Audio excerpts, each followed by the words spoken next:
Greetings, adventurers. This ASMR video is sponsored by Rose Forever. Rose Forever is a company based in New York, specialized in long-lasting rose arrangements made of 100% natural, fresh flowers. They only use natural oils to preserve the roses, and the bouquets are handcrafted by professional rose artisans. Their roses come in round, square, and heart-shaped boxes with different textures like velvet, suede, marble, and a crystal clear box. They can also be found in different sizes, from 9 to 49 roses. And they even have a single rose in a mini box. They have a special Ecuador collection made with the best quality roses from Ecuador in a matte black box. All of their roses are vegan and allergen free, and they deliver worldwide.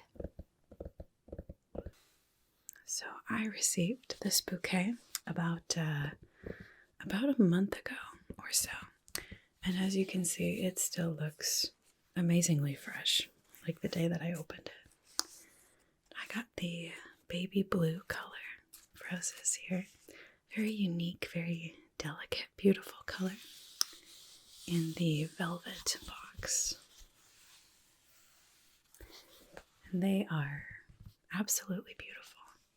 They make a lovely centerpiece, and they smell really pretty too. Just that very sort of delicate rose scent. Now, if you would like to get your own bouquet of Rose Forever, there is a link down in the description, and you can use the code Whisperwind20 at checkout to get $20 off your own bouquet. So, thank you so much to Rose Forever for sponsoring this video, and thank you for watching.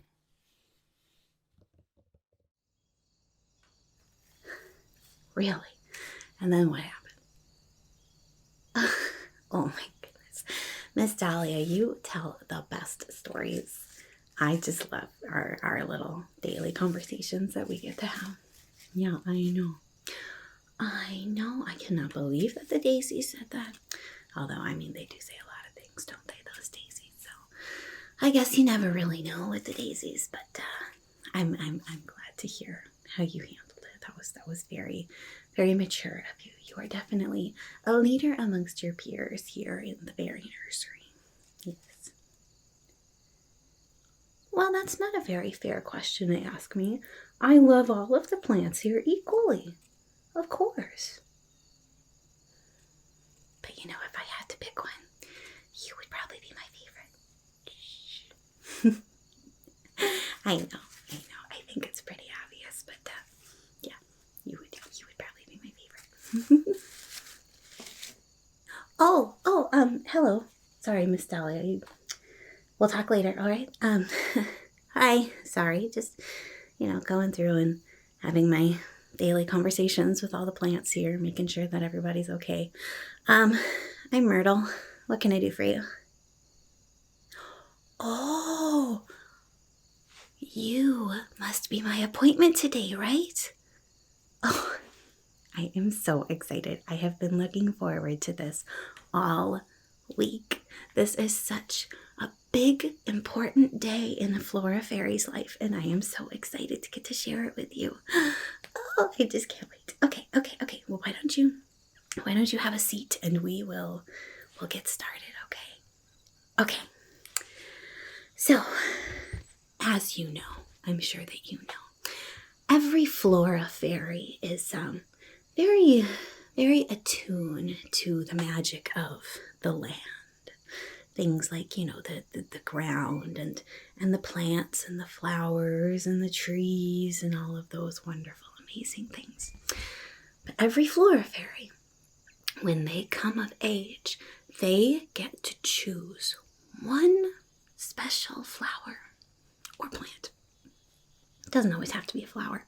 There are lots of beautiful plants that are not flowers that are still very, very beautiful. They get to pick one plant to be their patron plant. Yeah, something that sort of, resonates with you. And then oftentimes people maybe, might change their appearance a little bit to sort of reflect that plant. Or, it's just something that's kind of special to you that sort of helps guide you in the ways of the flora fairies.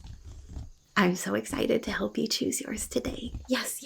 Let's get started, okay?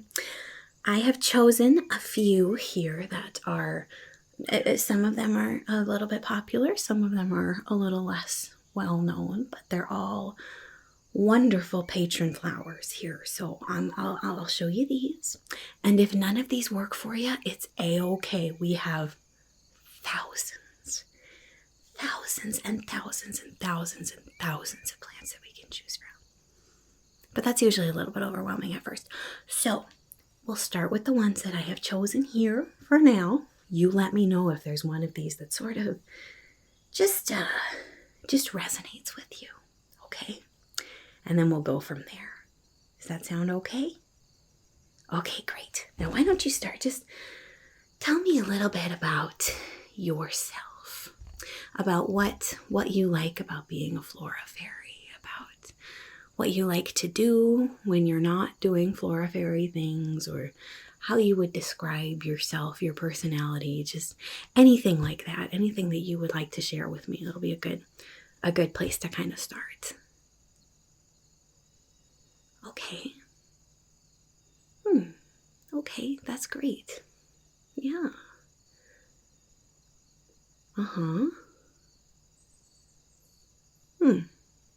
Okay. Yeah, I think a few of these that I've got here actually are going to suit you really well then. Yeah, I hope that we can find one for you. Well, no, I know that we will find one for you. Don't you worry. Don't you worry at all. I am an expert at helping flora fairies who are coming of age finding their patron plant. That's one of my favorite things to do here in the fairy nursery. So this will be great. Okay, let's get started, shall we? Okay, let's start with this one. This is a rather unique plant here. This is called a snow spire plant. Yeah, I see the little, shoots coming out of there with this little fuzzy stuff on it. It almost kind of looks like a big citadel or something covered in snow. Isn't it beautiful? Yeah. Now this plant, it normally only grows in the winter. Of course, here at the nursery, we can make anything grow anytime, obviously. As a flora fairy, you'll sort of get to learn how to do those sorts of things too. But normally, in nature, it only grows in the winter. And it is an excellent source of nutrients for different animals that maybe don't leave for the winter or don't hibernate, and they like to come out and sort of munch on the little spires. And don't worry, it doesn't really hurt the plant. I mean, if something was supposed to, if they ate all of the spires, I guess that would be bad. But it grows very, very quickly, and it sort of replenishes very quickly. So this plant is sort of a symbol of nurturing, like in the middle of winter when it's hard to find nutritious food, when everything else has kind of gone away for the winter. This little plant is there, sort of serves as a saving grace for a lot of different animals of the forest. So that's one of our options.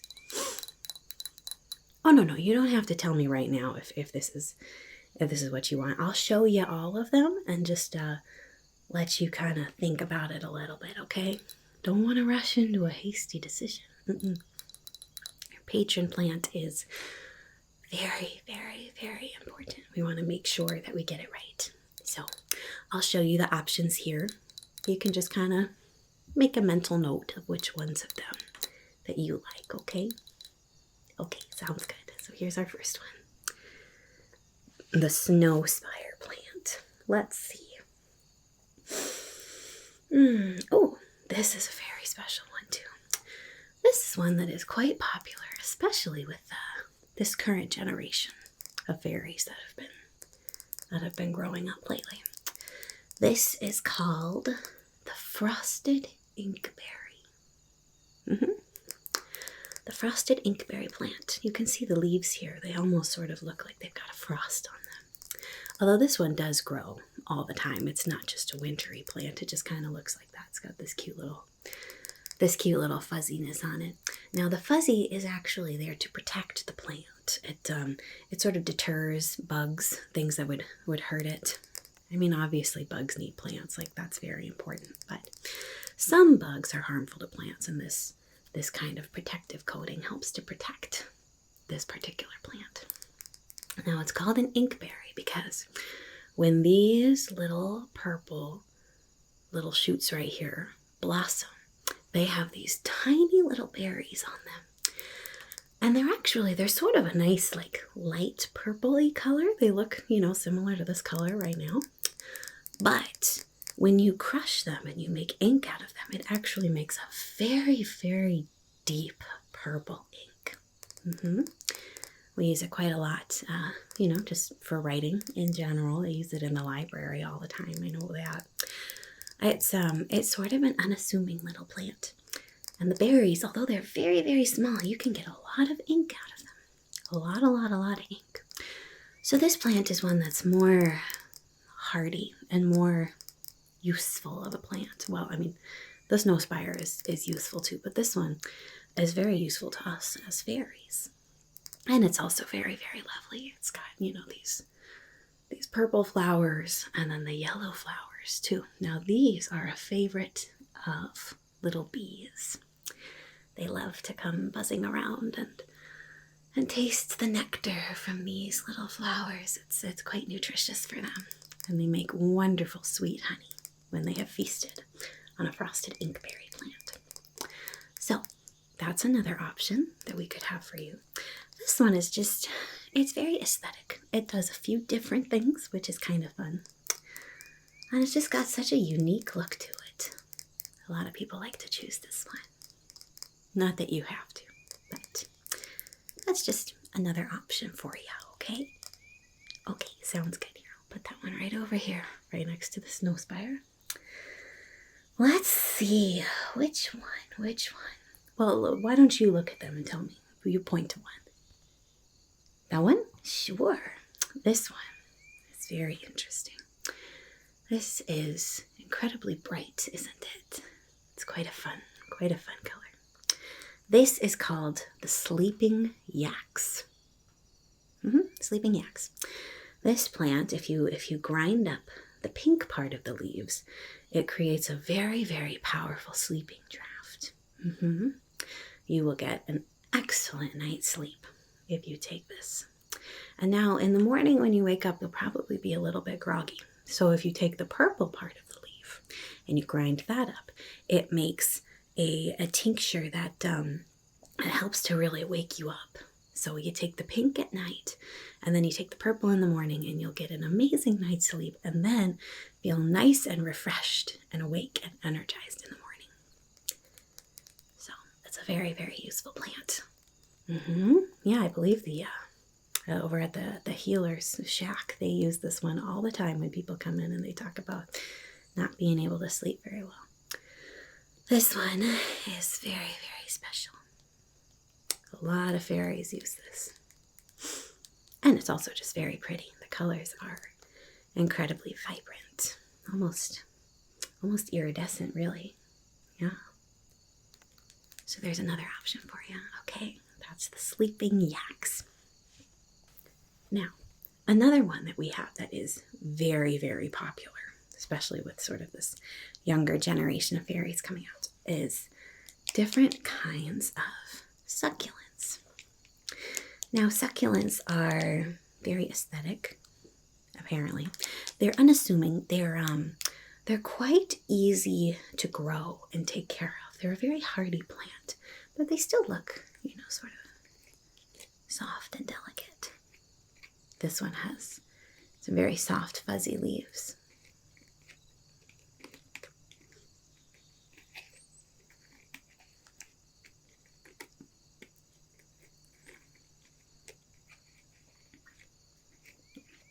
And if you're not feeling the fully red variety, although this one is rather unique and rather pretty, I do also have a few other ones. Of course, there's the solid green, or there's this one.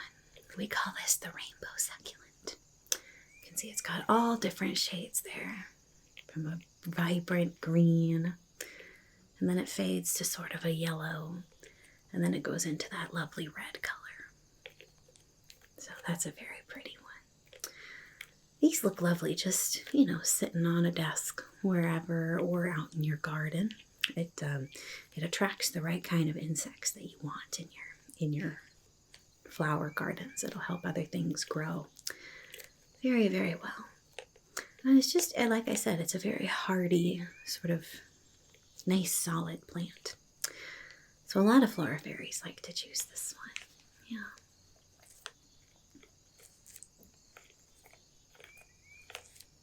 So we've got a few different kinds of succulents, of course, that you could choose from if you wanted to, okay? And then, oh, let's do this one. This one is quite special to me. This is actually my patron flower. This is called the tweedleweed. The tweedleweed gets these lovely little, very soft, light green flowers here.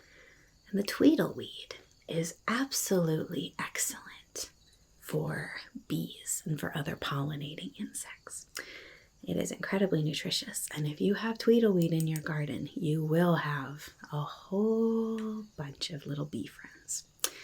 They love this little plant, and they just flit around from one flower to the next. Tweedleweed also, it grows almost anywhere. It's quite durable. Not quite as, I guess, hardy as some plants, but it's very, very durable. You can grow it almost anywhere. And sometimes it pops up when you don't want it to. But, you know, it's still a very strong plant, very excellent for the garden. And it complements a lot of other flowers. You see the tweedleweed. If you take the leaves of it, the leaves of the tweedleweed plant, and you grind them up, it makes a lovely tea. And that tea is excellent for soothing a troubled mind. Yes, it's a very useful plant for both nature and for us. We use it as well. So, good old tweedleweed. Of course, I'm a little bit partial to that, but that doesn't mean that you have to choose it. But she is, she's quite special to me.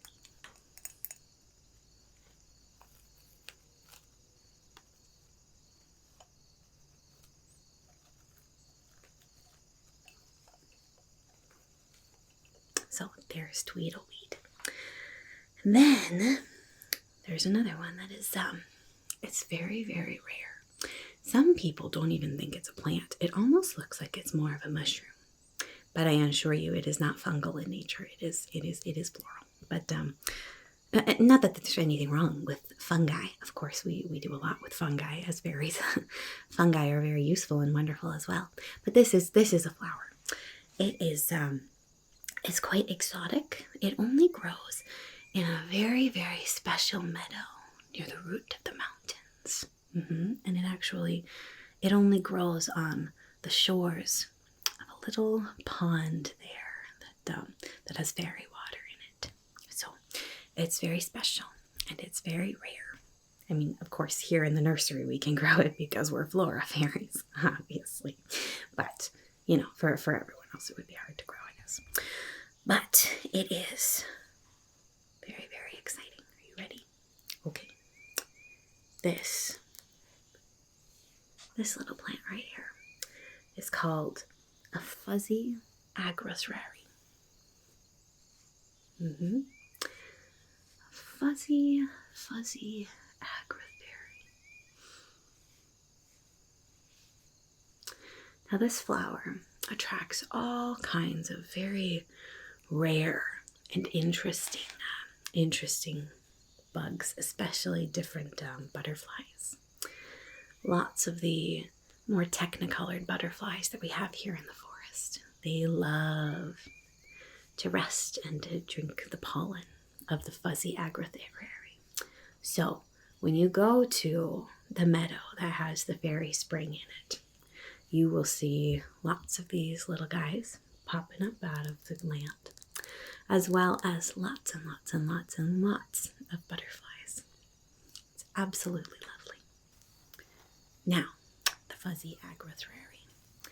It is wonderful at attracting butterflies. It's very pretty, but it also has another use, this fascinating little plant. See, if you take off the bulb like this of a fuzzy agrathary and you grind it up into a powder and you put it into a tea, it will, it'll give you visions. And everyone gets different kinds of visions. Sometimes they're very realistic feeling. Sometimes they're a little bit psychedelic, I guess. Sometimes they're very vibrant and colorful and exciting. And then sometimes they're almost a little bit scary. But we can learn quite a lot from what the fuzzy agrathary teaches us. Lots and lots. And everybody's experience is a little bit different. So fairies who tend to pick this flower as their patron flower, they tend to be a little bit out there. Yeah, just a little, but that's fun. It's fun having people who are a little bit out there. They see the world in a very unique way, and they embrace the sort of whimsy of the fuzzy agrathary and the visions that you can get from it. So that is a very, very interesting plant, if you ask me. The fuzzy agrathary.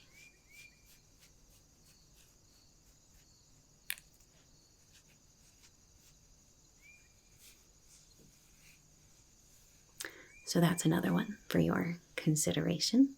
Very unique plant there. All right, now I have one other one. And this one, it's really not chosen very often, but it is so very, very special. So, like I said, none of these are any better or worse than any of the other ones. It just sort of depends on what resonates with you. But this one, in my opinion, is a very special plant, okay? Let me show you. Let me move some of these other ones out of the way. Alrighty. Now this one. You see those beautiful roses? These are winter crest roses. Now these are roses that you can see have a beautiful, unique, light, soft blue color. Absolutely exquisite. A very delicate color. And these are also very special roses that only grow in the winter, usually. Unless you're a flower fairy, obviously. But they bloom. Once they bloom, they can stay looking like this, like they just bloomed today. They can stay like that for up to a year. I know, they're very, very long-lasting blooms, which is just gorgeous. You know, sometimes we have flowers that bloom for about a week, or maybe just for a few days, and then they kind of start to wilt. Some flowers only bloom for one day, but these bloom for a very, very long time. So they bloom in the winter, but you can really enjoy them all year long. And they have an absolutely lovely color to them. This soft, sort of ice blue. And these roses, if you were to take one and sort of crush up some of the petals. You can make a salve that you can put onto different burns or different, like if someone has a fever or is sick or is overheated or something like that. You can put this on that and it is very, very soothing. In fact, some people even put the salve like in a little pouch and then they can carry it around it like a little cold pack. Yeah, it's quite nice. It's quite useful, especially in the summer. And because they last so long, you know, even though they bloom in the winter, you can still have them in the summer. It's a very, very unique rose. It's very just sort of pristine and calming. They have a very calming energy to them as well. And of course they smell lovely, like all roses. Would you like to smell them? Yeah, of course. Here. Give that a good sniff. Aren't they just beautiful? I know. This is another one, personally, of my favorites. It doesn't fit my personality per se. The Tweedleweed is much more my speed. So, you know, there's nothing wrong with not picking any of these. But if these feel like something that sort of resonates with you, I think it would be a great choice. They are absolutely lovely. Very helpful and very, very, very long lasting. While also still looking so delicate and pristine. It's really quite pretty. Well, you like this one? Oh, that's wonderful. That's wonderful. Are there any other ones that kind of stood out to you that you're deciding between? Or do you think the winter crust roses are the one? You do? Oh, that is so wonderful. You know, I saw the way that your eyes lit up when I showed them to you. And the more that I talked to you, the more excited that you looked. So I was sort of hoping that you would choose this one. I think that is an excellent, excellent choice for you. Like I said, they last for a very, very long time. They're very special. So why don't you can have this, okay? You can take that home with you. And then I will also get you some seeds for winter crust roses. And you can start growing them in your own home today if you want to. Like I said, you know, normally they only grow in the winter. But when you're a flora fairy, you get some perks to things like that. We get to encourage nature to kind of do what we want now and then. So it might take a little bit of practice. You know, you can't always grow something out of season the very first time. So since you're just, you know, coming of age and just learning about plants and the amazing things that they can do, don't worry if it doesn't work the first time. It's A-okay, all right? I'll give you plenty of seeds. And if you've been trying a few times and it's not really working, you come back and see me and I'll help you out, okay? We'll work on it together. In fact, anytime that you have questions about any sort of plants, whether it's your winter crust roses or whether it's, you know, any other flowers or plants or bushes or anything that you see in the forest or maybe something that you have in your own garden at your house, whatever the case, I am always here to answer questions, okay? Okay, that's another part, a favorite part of my job here, is that I love getting to help other fairies, especially flora fairies, learn about the world of flowers and what they can do. Plants are really quite amazing. And the older that you get, you'll start to actually get to hear the plants. Oh yes, oh, flowers have so much to say. They are filled with much wisdom. Well, most of them. The daisies can be a little bit gossipy and the baby's breath is a little bit silly, but most of the flowers are filled with much wisdom and much knowledge that we can learn from them. In fact, there's this old oak tree in the near the heart of the forest, actually kind of near the fairy spring. And I love to just sit in his branches and just listen to him talk. He has been around for so long and he has so much wisdom to share. Except sometimes he gets on little rants about squirrels because, you know, sometimes squirrels poop on him and he doesn't really like that. Which, I mean, like, to be fair, I wouldn't really like it if squirrels pooped on me either. But sometimes it's sort of hard to, like, get him back on track to what he was talking about. But besides that, he is filled with much wisdom. So the more that you explore the world of plants and everything that they have to offer, you'll actually get to start hearing them. Make sure you listen, okay? Okay, here, let me get you those seeds. Where are all of my seeds? Here we go.